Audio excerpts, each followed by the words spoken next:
හැම දුකටම මුල මොකද්ද? සියලු දුකට මුල මොකද්ද? තණ්හාව. අපි මේ දුක් විඳින්නේ, සුසුම් හෙලන්නේ, ශෝක කරන්නේ, අඬන්නේ, වැළපෙන්නේ, පපුවට අත් ගහ වැළපෙන්නේ හැමදේම මොකක් නිසාද? තණ්හාව නිසා. තණ්හාව නිසා තමයි අපි ආය උපදින්නේ. නේද? හරි ලස්සන සිදුවීමක් බුදුරජාණන් වහන්සේ වැඩ ඉන්න කාලේ සිද්ධ වුණා. බුදුරජාණන් වහන්සේ භික්ෂු සංඝයා සමග රජගහනුවර පිණ්ඩපාතේ වැඩියා. පාරේ පිණ්ඩපාතේ වඩිනකොට බුදුරජාණන් වහන්සේ ඉදිරියෙන් මඩ තවරාගත්ත, අසූචි ගාගත්ත ඊරි පැටික්කියක් බුදුරජාණන් වහන්සේ ළඟින් දුවගෙන ගියා. වඩින පාර හරහට මොකෙද පැන්නේ? ඊරි පැටික්කියක්. මේ ඊරි පැටික්කි දැකපු බුදුරජාණන් වහන්සේගේ මුවඟට සානුකම්පිත හිනාවක් ඇති පහළ වුණා. බුදුරජාණන් වහන්සේ සිනහා පහළ වුණ වග ඒ දන්ත ධාතුන් වහන්සේලාගෙන් විහිදෙන සුදු බුදු රැස් සිරස වටා පැදගුණු කළ අතුරුදහන් වෙලා යනවානේ. මේක දුටුවා බුදුරජාණන් වහන්සේට පසුපසින් වැඩිය ආනන්ද ස්වාමීන් වහන්සේ. ආනන්ද ස්වාමීන් වහන්සේ ආනවා ස්වාමිනී භාග්‍යතුන් වහන්සේ ඇයි ඔබ වහන්සේ හිනා පහළ කරේ කියලා. භාග්‍යතුන් වහන්සේ වදාරනවා පින්වත් ආනන්ද ඔබ දැක්කද මේ අපේ ඉස්සරහින් මඩ ගාගෙන අසෝචි කකා දුවපු ඊරි පැටික්කි දැක්කද කියලා අහනවා. ස්වාමිනී දැක්කා. පින්වත් ආනන්ද අද මේ අසෝචි කකා මේ ඊරි පැටික්කි මෙහෙම හිටියට මෙයාගේ සසරේ දිග කතාවක් තියෙනවා. මේ ඊරි පැටික්කි කලින් ජීවිතයක කකුසඳ බුදුරජාණන් වහන්සේ මේ ලෝකෙට පහළ වුණ කාලේ මේ ඊරි පැටික්කි කිකිලියක්. මොකෙද්ද? කිකිලියක්. මේ කිකිලි හිටපු තැන ස්වාමීන් වහන්සේලා වැඩ සිටි ආරාමයක් තිබ්බා. මේ ආරාමේ නිතර මේ සංඝයා එකතු වෙලා ධර්මය සජ්ජායනා කරනවා. ධර්මය සජ්ජායනා කරනකොට අපි හිතන්නේ මිනිස්සුන්ගේ විතරයි හිත පැහැදෙන්නේ කියලා. නෑ. හිත පැහැදෙන තිරිසන් සත්තු පවා ඉන්නවා. අර කිකිලි කෑම හොයා යනකොට අර ආරාමේ ළඟින් යනකොට අර මිහිරට සජ්ජායනා කරන ධර්මය මේ කිකිලිට ඇහෙනවා. අර්ථ වටහා ගන්න පුළුවන්ද? අර්ථය ගන්න බෑ. හැබැයි අර ශබ්ද රසයට හිත පැහැදුනා. ශබ්ද රසයට හිත පැහැදුනා. කිකිලිගේ හිත පැහැදුනා. ඒ පැහැදුන හිත නිසා මේ කිකිලි මැරිලා මරණින් මත්තේ එයා රජ පවුලක ඉපදුනා. කිකිලි දැන් කවුද? රාජකුමාරිකාවක්. අපේ සසර ගමනත් ඔහොමම තමයි. අපිත් පණුව කකා කොච්චර ඉන්නේද? කක්ක ගොඩේ වැටිලා කොච්චර දුක් විඳ ඉන්න ඇතිද නේ? දැන් එයා රාජකුමාරිකාවක්. නම උබ්බරී. මොකද නම? උබ්බරී. මේ උබ්බරී රාජකුමාරිකාව දවසක් වැසිකිළියට යනකොට වැසිකිළිය උතුරලා පණුව දඟලනව දැක්කා.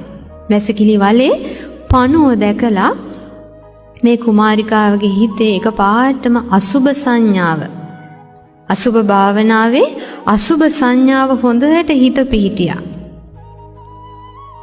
මේකම සිහි කර මේ අසුබ භාවනාවම වඩා මේ කය ආදීනව සිහි කර පළවෙනි ධානය ඉපැද්දුවා.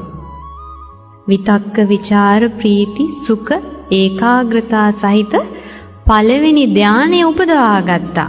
අර වැසිකිලි වල දැකලා පළවෙනි ධානය උපදවාගෙන මේ ධාන සැපෙන් පිරිහෙන්නේ නැතුව මැරුණා.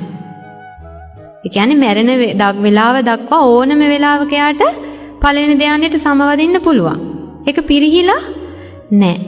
ඒ පළවෙනි ධානයෙන් නොපිරිහි මිය ගියපු නිසා අර කිකිලි ඊට පස්සේ උබ්බරී දැන් ඉපදුනා බඹලොව. කොහෙද ඉපදුනේ? බඹලොව. විරාගී බඹලොව ඉපදුනා. බ්‍රහ්ම රාජයන් අතර බ්‍රහ්මෙක් වෙලා ඉපදුනා. දැන් බඹලොව ඉපදිලා අර සමාධියෙන් හිටපු නිසා ඒ රැස් කරගත්ත සංස්කාරය ගෙවිලා යනවනේ. ගෙවිලා ගියා. කල්පයක් හෝ දෙකක් හෝ ඒ බඹලොව ඉඳලා ඒ ආයුෂ ගත වෙලා අවසන් වෙලා ආයෙ මැරිලා ගිහිල්ලා බලන්න තණ්හාවේ ස්වභාවය ඊරි පැටික්කියක් වෙලා ආයෙ ඉපදුණා තිරිසන් ලෝකේ. බඹලොව ඉඳලා කෙලින්ම ආවේ කොහාටද? තිරිසන් ලෝකෙට. ඒ තිරිසන් ලෝකෙත් සැප පහසු ජීවිතයක් නෙමෙයි. ඊරි පැටික්කියක් වෙලා ඉපදුණා. තින් බුදුරජාණන් වහන්සේ වදානවා පින්වත් ආනන්ද බලන්න මේ හිතේ තියෙන නීච ස්වභාවය. බලන්න මේ උපදින්ද හිතේ තියෙන ආසාව තෘෂ්ණාව අපිව මේ සසරේ කොයි තැන්වලට ගෙනියනවද? පින්වත් ආනන්ද අපේ මේ ජීවිත හරියට ගහක් වගේ කියනවා. අපේ ජීවිත මොකක් වගේද? ගහක් වගේ. අපේ ජීවිතය නම් වූ ගහේ ඵල දුක් සහගතයි. දුක නම් වූ ඵලය අපි විඳින්නේ නැද්ද? අපි විඳිනවනේ නේද? එතකොට මේ දුකට අපි తాවකාලිකව කොච්චර විසඳුම් අපි හෙව්වත් නේද? සමහරට අපි ඇසුරු කරන පුද්ගලයන් වෙනස් කරනවා.